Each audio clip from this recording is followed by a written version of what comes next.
नमस्कार। Times of Swaraj के खास कार्यक्रम सियासी संग्राम में आप सबों का स्वागत है और मैं हूं संतोष सिंह। और आज हम सियासी संग्राम में बात करते हैं, क्या बिहार में सच में कुछ खेला होने वाला है क्या? क्योंकि जिस तरीके से सुशील मोदी, उपेंद्र कुशवाहा और चिराग पासवान हुंकार भर रहे हैं, उससे तो यही लगता है कि कुछ खेला हो रहा होने वाला है। कह रहे हैं कि जदयू के कई विधायक, कई सांसद, कई नेता हमारे संपर्क में।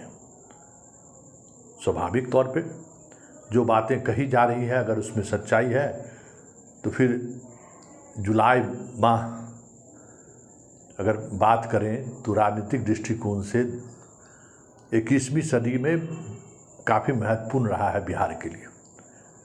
पहली बार नीतीश जब मोदी से अलग हुए थे 2013 में, तो यही जुलाई माह था। 2017 में जब राजद से वो अलग हुए थे तो वो भी यही जुलाई माह था। और 2022 में जब फिर बीजेपी से वो अलग हुए थे तो यही जुलाई माह था। और इस वक्त जुलाई माह गुजर रहा है और एक विषय भी सामने आ गया है। तेजस्वी पर सीबीआई ने चार्जशीट दाखिल कर दी है भ्रष्टाचार के उस मामले में, जिस मामले में जब भ्रष्टाचार हुआ तो तेजस्वी माँ की गोद में खेल रहे थे। जी हाँ, लैंड के बदले में नौकरी मामले में, लैंड फॉर जॉब घोटाले मामले में। तो ऐसे कह सकते हैं कि 17 में जिस बहाने नीतीश बाहर निकले थे, वो बहाना आज सीबीआई ने नीतीश को दे दिया। अगर उसी बहाने के सहारे अगर निकलना चाहेंगे तो उनके पास अपर्याप्त स्पेस है, क्योंकि वो कह सकते हैं कि नीतीश को हटाइए, हम भ्रष्टाचार में जीरो टॉलरेंस की बात करते हैं। इसलिए बातें चलती रहेंगी, अभी बहुत सारी चीज़ें देखने को मिलेगी। लेकिन इन सब से इतर जो सबसे महत्वपूर्ण बात है, जिस पर आज हम चर्चा करना चाहते हैं, क्या वाकई में नीतीश के पास वो स्थिति बनी हुई है कि वो आरजेडी या महागठबंधन से अलग हो सके? बिहार के बीजेपी नेता जितनी जोर से जो भी कह रहे हो, इतना तय है, पीएम मोदी अभी भी नीतीश को लेकर सॉफ्ट है। क्योंकि तमाम सर्वे रिपोर्ट ये दिखाता है कि बिना नीतीश के बगैर बिहार की नैया पार होने वाली नहीं है, इसलिए वो सॉफ्ट है।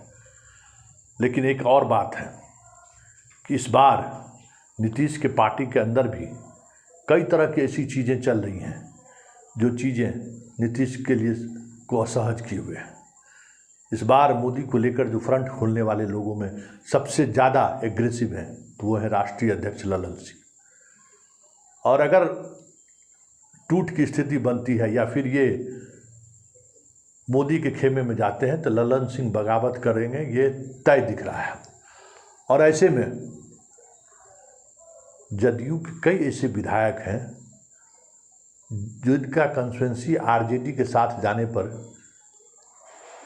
चुनाव जीतना आसान हो सकता है, वो लोग पार्टी छोड़ सकते हैं। इसी भी चर्चा जोरों पर है। मतलब बिहार की राजनीति पूरी तौर पर ज्वालामुखी पर खड़ी है इस वक्त, ये साफ लग रहा है। लेकिन कुछ होगा उससे पहले जरा एक बात आप भी देख लीजिए और मिजाज भी समझ लीजिए कि क्या होगा बिहार में या क्या होने जा रहा है। आज नीतीश कुमार के जीवन पर एक किताब का विमोचन पढ़ना हुआ है और विमोचन करने वाले कौन थे? लालू प्रसाद यादव। और इस मौके पर जदयू के कई मंत्री सहित नेता के कई बड़े नेता मौजूद थे। और इस मौजूदगी के दौरान लालू यादव ने जो कहा है कि किस तरीके से बिहार में सरकार गिराने की साजिश रची जा रही है, किस तरीके से महाराष्ट्र के तर्ज पर बिहार को तोड़ने की साजिश हो रही है, किस तरीके से महागठबंधन कहें या विपक्षी एकता को लेकर जिस मुहिम की शुरुआत नीतीश किए हैं, शरद पवार के बाद बिहार में भी कुछ खेला हो, इसकी कोशिश में लगे हुए हैं। लेकिन लालू का अंदाज, और लालू जिस अंदाज में कहते हैं कि बिहार के लोग उड़ती हुई चिड़िया को हल्दी लगाना जानते हैं, ज़रा सुनिए लालू यादव क्या कह रहे हैं। देश के लोकतंत्र पर, संविधान पर खतरे हो रहे हैं। ऐसे समय में हम लोग बैठे हुए हैं और ये किताब बिल्कुल इस देश भर में लोगों को एक ज्योति प्रकाश करेगा, बताएगा। यूँ तो नीतीश कुमार और मैं साथ साथ रहे हैं। जब हमारी सरकार दिल्ली में थी उन दिनों में आरक्षण पर खतरा पैदा कर रहा है नरेंद्र मोदी। भ्रष्टाचार की बात करता है। इससे बढ़ के बड़ा भ्रष्टाचारी कौन हो सकता है। अदानी से लेकर के सब लोग आप जानते होंगे। और एमएलए लोगों को खरीदना ये आम बात हो गई। दिल्ली के बाद वहाँ महाराष्ट्र के बाद देखा हमने कि बिहार पर बाजी है। बिहार पर बाजी मैंने बिहार को अब हम लोग तोड़ेंगे। बिहार उड़ती चिड़िया को हमली लगाता है, तुम क्या तोड़ोगे बिहार में। हम लोग इसको एकजुट होकर के देश के लोकतंत्र को मजबूती लाएंगे, संविधान को मजबूत करेंगे। हिंदू, मुस्लिम, सिख, ईसाई सारे हमारे जो भाई हैं। और आजकल देख रहे होंगे आप कि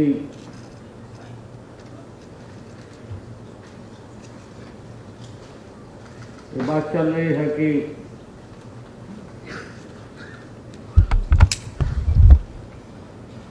सभी लोगों को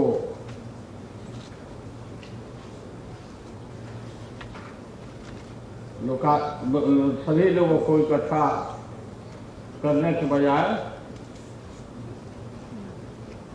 फिर भाई भाई में नफरत फैलाने के काम हो रहे हैं। हम इसका मुकाबला करेंगे।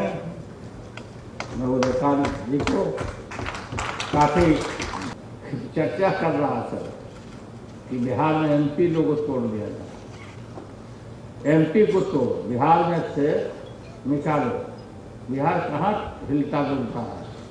हिलने डुलने नहीं देंगे हम लोग बिहार में। ना बिहार से जगह न डोलेगा और बिहार से ही इनका सफाया होगा, होना तय है। मैं अंत में सभी लोगों को बहुत मोटा किताब है पढ़ने में टाइम लगेगा आप लोगों को। हमको तो काफ़ी टाइम लगेगा। हम खुद पढ़े हुए हैं तो हम ज़्यादा कितना पढ़ेंगे इसको, जानते ही है तो लोग। तो आपने सुना लालू के अंदाज। हालांकि लालू अपने पुराने अंदाज में नहीं दिखे, लेकिन चीज़ों को उन्होंने उसी अंदाज में रखा है। अब जरा ललन सिंह की भी बात सुन लेते हैं। ललन सिंह ने किस तरीके से मोदी पर महाराष्ट्र के सहारे हमला बोला है, जरा ये भी सुन लीजिए कि चुनी हुई सरकारों को गिराना इनकी फितरत है और ये कोई नई बात नहीं है। कई सरकारों को इन्होंने गिराई है, लेकिन बिहार में इनका दाल गिलने वाला नहीं है। जरा सुनिए ललन सिंह क्या कह रहे हैं। पहली बात तो कि महाराष्ट्र की घटना पर ध्यान दीजिए। भारतीय जनता पार्टी इसी सब काम में लगी रहती है। धन बल के बल पर, ताकत पर सरकार को अपदस्थ करना, सरकार को गिराना, सरकार बदलना, ये कौन कर सकता है जिसके पास धन बल हो। और ये कोई नया बात नहीं है। हम लोग जब एनडीए में थे तो हम लोग के साथ शुरू हुआ था अरुणाचल में धन बल का प्रयोग करके। तो भारतीय जनता पार्टी इसमें माहिर है, लेकिन अंतोगत्वा जनता से उनको जवाब वैसा ही मिल जाता है। चुनाव महाराष्ट्र में भी होना है, वो इंतजार कर लें। महाराष्ट्र में उनको इसका खामियाजा भुगतना पड़ेगा। मध्य प्रदेश में उन्होंने किया था ना कुछ दिन पहले। आज मध्य प्रदेश में चुनाव अगले 2-3 महीनों में होना है और आप देख लीजिएगा मध्य प्रदेश का चुनाव भारतीय जनता पार्टी बुरी तरह हारेगी। तो इसलिए क्षणिक लाभ के लिए वो जितना धन बल का प्रयोग कर ले उससे कोई फर्क नहीं पड़ता है। जनता सब आंख खोल के देखती है इनके कारनामों को, इनके काले कारनामों को। अब अभी कुछ दिन पहले प्रधानमंत्री जी का भाषण सुन रहे थे। प्रधानमंत्री जी कह रहे हैं कि महाराष्ट्र में एनसीपी 7,000 करोड़ रुपए के घोटाला में एनसीपी के नेता फंसे हुए हैं। तो अब वो जितने थे सब तो वॉशिंग मशीन में चले गए, बीजेपी के वॉशिंग में। अब तो साफ होके निकलेंगे, सफेद होके निकलेंगे। क्या बात करते हैं। ये डर दिखा के लोगों को भयभीत करके, धन बल का प्रयोग करके ये सब काम करते हैं। अगर महाराष्ट्र में बहुत दिन पहले श्री एकनाथ शिंदे को इन्होंने दल बदल करके मुख्यमंत्री बनाया, काहे नहीं बम्बई म्युनिसिपल कॉर्पोरेशन के चुनाव करवा रहे? साहस नहीं है उनको मुंबई म्युनिसिपल कमिश्नर का चुनाव कराना, इसलिए बुरी तरह हारेंगे वो, उनको मालूम है कि वो हारेंगे। तो आपने सुना। अब जरा उपेंद्र कुशवाहा जो 0/0 है खुद, जो जिनकी राजनीतिक हैसियत अभी बिहार में यही है कि कहीं नहीं है, और दावे क्या कर रहे हैं जरा आप भी सुन लीजिए कि कांग्रेस के विधायक, उनके सारे विधायक एक ही दिन में आ जाएंगे। जरा सुन लीजिए क्या कह रहे हैं। संपर्क में है। देखिए, सच पूछिए तो दोनों पार्टी की स्थिति के बारे में यदि कंपैरिजन कीजिए तो कांग्रेस के लोग तो तैयार बैठे हुए हैं, जेडीयू के लोग थोड़ा नीतीश जी का चेहरा भी देख रहे हैं कि इतने दिनों तक साथ रहे। तो लेकिन कांग्रेस में कुछ नहीं है, सब लोग तैयार बैठे हुए हैं। किस दिन क्या हो जाए आप देखिएगा कि संभव यह भी हो सकता है कि जेडीयू से पहले कांग्रेस में ही न खेला हो जाए बिहार में। तो ऐसी स्थिति है, लेकिन हम कोई यह नहीं कह रहे हैं कि उसके लिए हम लोग कोई ध्यान रखे हुए हैं, लेकिन जो सच है उसकी जो जानकारी मुझको है यह हम बता रहे हैं। तो आपने सुना।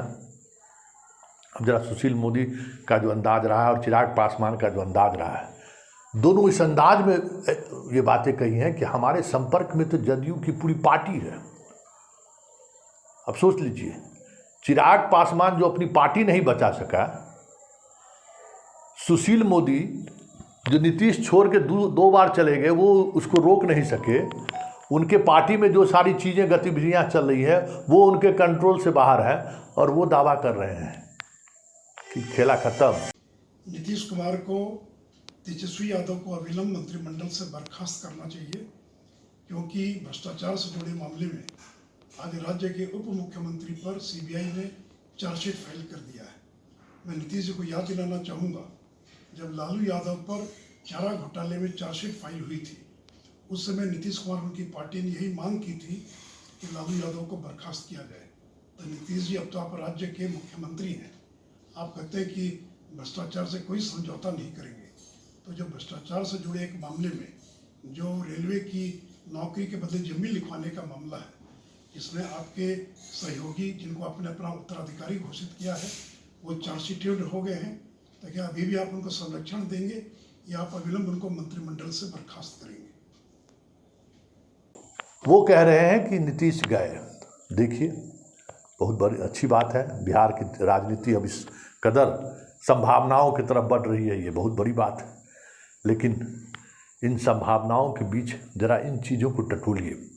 दावे भले ही कुशवाहा कर रहे हैं, दावे भले ही सुशील मोदी कर रहे हैं और चिराग पासवान कर रहे हैं, लेकिन बिहार की राजनीति की सच्चाई यही है कि मोदी जो पूरे देश में फतह कर चुके हैं, आज तक वो बिहार में फतह नहीं कर पाए। जब उन्होंने कोशिश की, औंधे मुँह गिरे हैं, चाहे वो 2015 का चुनाव हो या फिर 2019 का गठबंधन हो। नीतीश ने जो चाहा वही उनको करना पड़ा, और कई सीट नीतीश को उनको देना पड़ा। 2020 में भी भले चिराग को खड़े करके नीतीश को कमज़ोर करने की कोशिश उन्होंने की, फिर भी नीतीश को मुख्यमंत्री बनने से रोक नहीं पाए। कई ऐसे मौके आए हैं जिसमें नरेंद्र मोदी को उन्होंने खुली चुनौती दी है, साथ रहते हुए भी और अलग रहते हुए भी। सरकार में रहते हुए तो उन्होंने नरेंद्र मोदी के एक भी एजेंडे को बिहार में चलने नहीं दिया।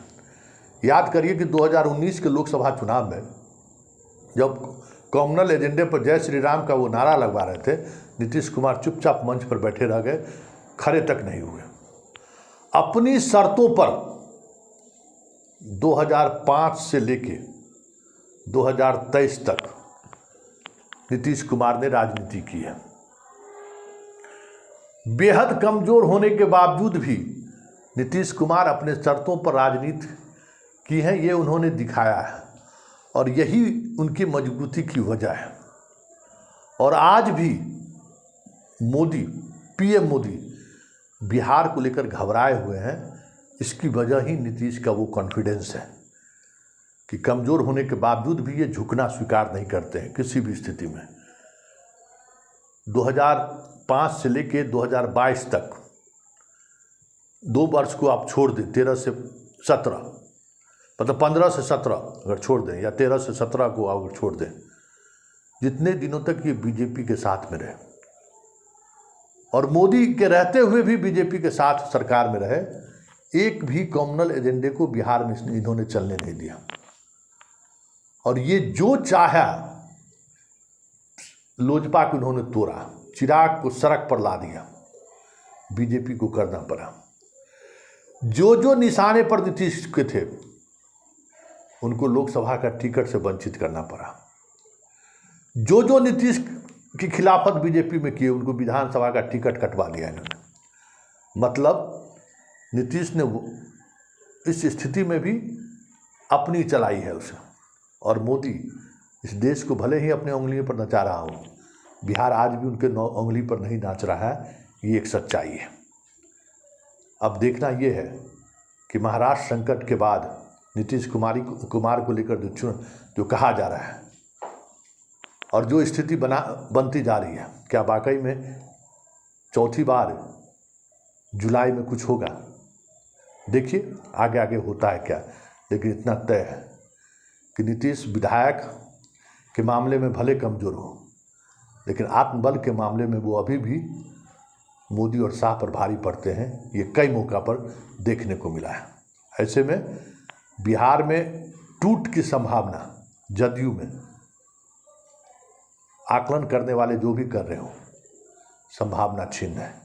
हाँ, नीतीश की मर्जी से भले नीतीश पाला बदल दें, आपके बीजेपी के पास चले जाएं, बीजेपी में वो ताकत नहीं है कि बिहार में नीतीश के विधायक को वो तोड़ सके, क्योंकि कई मौक़ों पर उन्होंने बहुत सारी कोशिश की है, लेकिन बिहार में उनका दाल नहीं गला है।